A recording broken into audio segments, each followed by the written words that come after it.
Comrade M N प्रसाद का जन्म 8 मई 1960 को बिहार के सिवान जिले के नथुछाप दरबार में हुआ था। बचपन में वे आरएसएस के संपर्क में थे और उनकी माँ और मामा का उन पर गहरा प्रभाव था। हालांकि परिवार में जमींदारी का प्रभाव था, लेकिन वे गरीबों और मजदूरों के प्रति विशेष संवेदनशीलता रखते थे।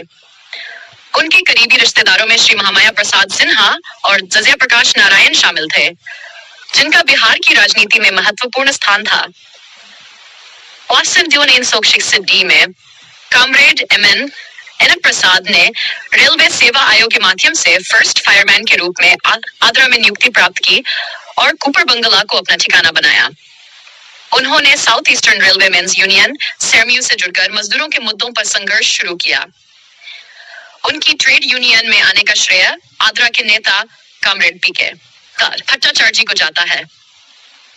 थी एक घटना में आगरा में एक लोको शंटर द्वारा टाटा पटना एक्सप्रेस में लोको जोड़ने के दौरान धक्का लगने से सीआरपीएफ जवानों ने लोको शंटर श्री काली बुचरना को मारपीट कर घायल कर दिया। इस पर कॉमरेड एन प्रसाद के नेतृत्व में पूरा साउथ ईस्टर्न रेलवे ठप हो गया। अतिरिक्त दिनों की इस हड़ताल को रेलवे ने स्पेशल कैजुअल लीव सीएल में बदला, जो विश्व में पहली बार हुआ। इसके बाद उन्होंने ऑल इंडिया लोको रनिंग स्टाफ एसोसिएशन AIRC के साथ मिलकर 1 अगस्त 1973 से पूरे भारत में रेल सेवा बंद करने का निर्णय लिया। इस आंदोलन के परिणाम स्वरूप रनिंग स्टाफ के मुद्दों को हल करने के लिए loco running staff grievance committee SGC का गठन हुआ और डाक घंटे साइन ऑन से साइन ऑफ का निर्णय लिया गया।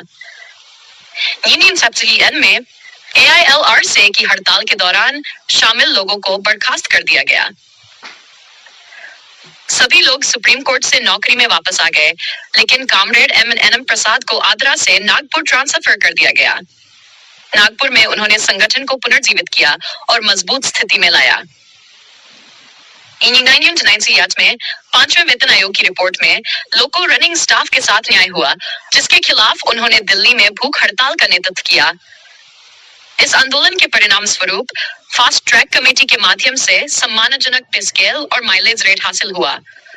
विशाखापट्टनम में उन्होंने सबसे लंबे रिफ्रेशर कोर्स किया और संगठन को फिर से बुलंदियों पर पहुंचाया। 23 मई 2022 को वे सेवानिवृत्त हुए। में एस्पैड में रिमूवल के खिलाफ उनके नेतृत्व में 48 घंटे की भूख हड़ताल हुई, जिसके समर्थन में मुंबई पूरी तरह ठप हो गई। इस आंदोलन के परिणाम स्वरूप सहायक चालक का 80% अपग्रेडेशन मिला। 2013 में स्पैड में रिमूवल न हो के लिए उनके नेतृत्व में आंदोलन के माध्यम से कुछ सफलता मिली और रेलवे बोर्ड ने इस पर ध्यान दिया। नवंबर 2018 में विजयवाड़ा में AILRSA के BGM में उन्होंने महासचिव का पद छोड़ दिया, लेकिन साथियों ने उन्हें अध्यक्ष बना दिया। फरवरी 2007 को 58 वर्ष की आयु में कॉमरेड एन प्रसाद का निधन